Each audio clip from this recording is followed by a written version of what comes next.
thing is, if I grow a moustache, will that, and you having a moustache as well, will that not upset the algorithm? Right. First of all, you don't have it in you.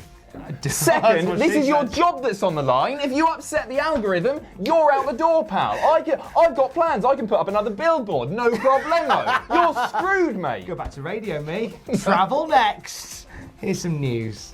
An injured WWE superstar is set to return soon. A former WWE champion has signed a new deal. And a title match has been added to this week's SmackDown. And we'll get to that soon.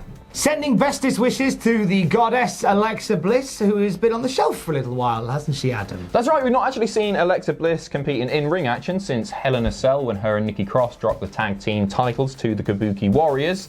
It's been revealed by PWInsider.com that she's dealing with a shoulder injury, but the good news is that it doesn't appear to be too serious at all. So WWE.com have reported that Alexa Bliss recently sustained an undisclosed injury. That is being reported as a shoulder injury. We don't have confirmation on that.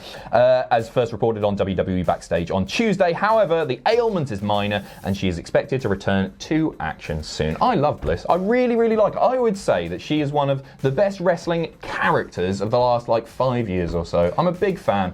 I'm still waiting for some kind of heel turn from either Bliss or Cross. That feels like the longest drawn out heel turn in this since The Miz and Shane McMahon. And it would have been so much more impactful had they been the women's tag team champions when that happened. Do you know what I mean? Yeah, it would. It seemed like they got a bit sort of off track with that story. Hopefully when she's back, we'll see a bit more between them, build them together as a team, like a proper unit, and then have them do that. I'm also right in thinking that she's had a bit of bad luck in terms of injuries over the last year or so anyway. Was it a concussion a short while back? I believe so, yeah. She's been in and out of the ring quite a few times, which has led various news outlets reporting that, she's in maybe more serious trouble. Alexa Bliss on Twitter, in fact, quote retweeted an article saying, maybe try cutting back on the pointless stories and stop worrying about my career, it's just fine. So really good news there. I just really like her. Yeah, we'll see her back in very, very soon. I genuinely think another heel turn, another heel run. She's far better as a heel. Far better as a heel. Not to say that I'm not enjoying her, but it's the same sort of thing as Charlotte, right? Yeah. Charlotte, babyface at the moment, teaming with Natalya for some reason. Because of reasons. But she's so much better as a heel, without a doubt. Do that heel turn quick when you come back. RKO! RKO! Not my words, the words of two pirate boxing referees. Oh! And shame! Shame! No, that was very good. Please very the algorithm, mate. And the words of Randall Keith, Randall Keith! That was very loud. Sorry, that was very, very loud indeed. So this was first reported by PW Insider saying that Orton had signed a new multi-year contract with WWE. Then it was revealed on Backstage that that is indeed the case. And then Orton tweeted recently, the 3 most dangerous letters in sports entertainment, #RKO, just re-signed with the 3 most dominant letters in sports entertainment, #AEW. He did. WWE looking forward to pissing off the WWE universe for at least 5 more years. Yeah, I told you. It was so obvious, but I told you, right? Let me have this small victory. He wasn't going anywhere. This whole thing, the whole teasing of the AEW thing, was without a doubt in my mind a way of extracting a little bit more money from WWE. So you think he was teasing going to another business to kind of cajole a bit more cash? Yeah, exactly. Like they know how he got everybody talking, and so yeah, chuck him another $500,000 or something. Do you think Gallows and Anderson tried the same thing? I think they were a lot more creatively unsatisfied than Orton, that's fair to say. Orton doesn't give a toss anymore, does he? No. Did they do that? Maybe. I don't know. I like the fact that we live in a time where wrestlers can do that, where there is enough competition that they can go, oh, maybe I'll go out here. And WWE stars, there have been various reports that some of them not being paid perhaps as much as they can. A lot of them have received bonuses recently. If that means they can get a bit more money, that's fair play. That's always been the nice thing, hasn't it? And I think you're going to see. I think now that AEW is there, you're going to see more of that. Yeah. You're going to see people when it comes to when contract renewals come up, just drop little subtle hints to try and get work from other businesses. That's more than likely going to be the case. Do you think that?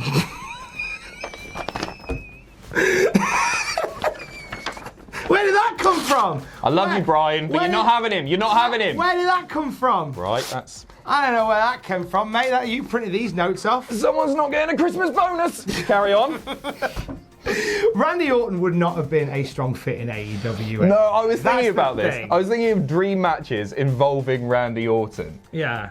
In AEW, I got now. I've got absolutely now. His style does suit WWE, and he clearly has relished in just winding people up. I think Dawson and Wilder are the same as well. Agreed. I think he's I know we've all been hoodwinked by them rapscallion wrestlers. Have we? Have we? I think we knew all the time. I know, He's the but- biggest troll in the company. I think he's absolutely hilarious, Randy Orton, just because he doesn't care anymore. I don't want to see him wrestle that much, but whatever. Hey, when you see him wrestle, you see him wrestle for ages. You do. It's a good piss break, nap break. Whatever you want. Maybe that is him pleasing the wrestling metaphorical algorithm. In now the wrestling is so fast paced that now he actually has just created a chance for you to go and grab a drink, have a chat with your mates. He's a nice guy. He's not a troll at all. No, he's not a troll at all. He's actually doing something really nice to make all the fans get fans time to go to the loo. And for that, mate, we salute you. A few more injuries to talk about. For that, we should take a trip to Injury Island. I don't know the jingle. Injury Island. So Elias, according to Wrestling Observer Radio, was due back at the end of last month.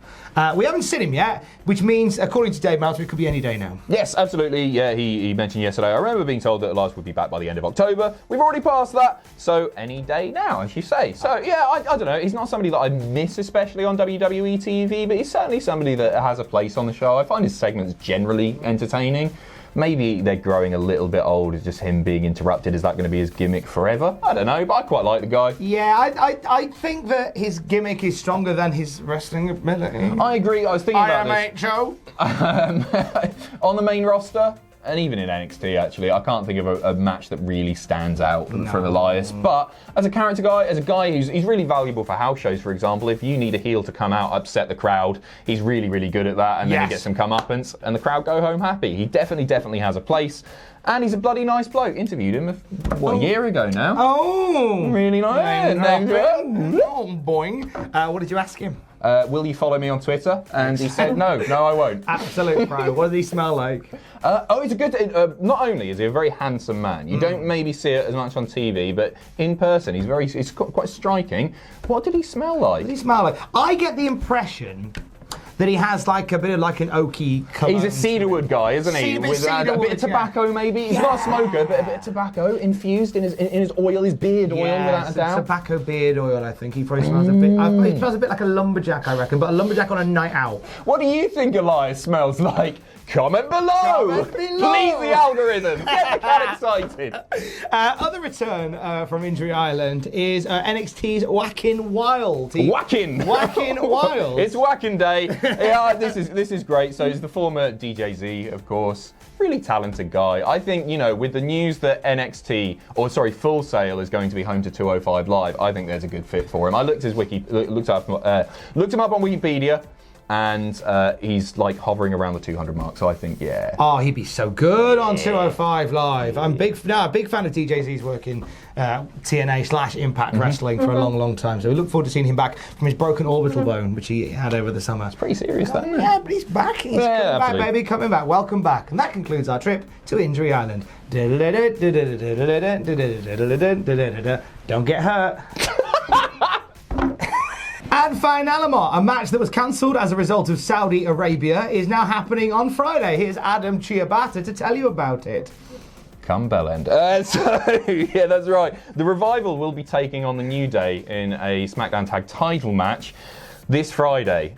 So the winners will almost definitely go on to Survivor Series to face the Viking Raiders and the Undisputed Era. I don't think this sounds good for the Revival. The fact that they definitely want to do this match, along with the fact that Viking Raiders Undisputed Era Revival feels more of an NXT match than a WWE two brands versus NXT sort of thing. Do you know what I mean? I think they need a team in there which feels more WWE, and that team is the New Day to me. It feels like, and also I like the idea of putting in a former WWE champion, because let's not forget, Kofi Kingston's a former WWE champion. I have a fear that that's going to get lost somewhere in the annals of time. How could we forget his great matches with Randall Keith? They were 5 more years. 5 more years. Even Trump only gets 4 more.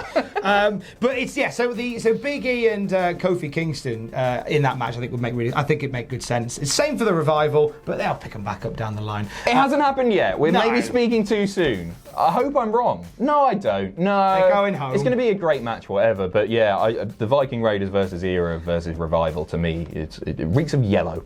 Yeah, it does. That's NXT, not piss. You massive pervert. See you Friday for that one, lads. Love you. Bye. Hey, thanks for watching. Don't forget to leave a comment in the comment section down below. You can support us on Patreon by going to patreon.com/Cultaholic. Lastly, don't forget to hit subscribe and join us.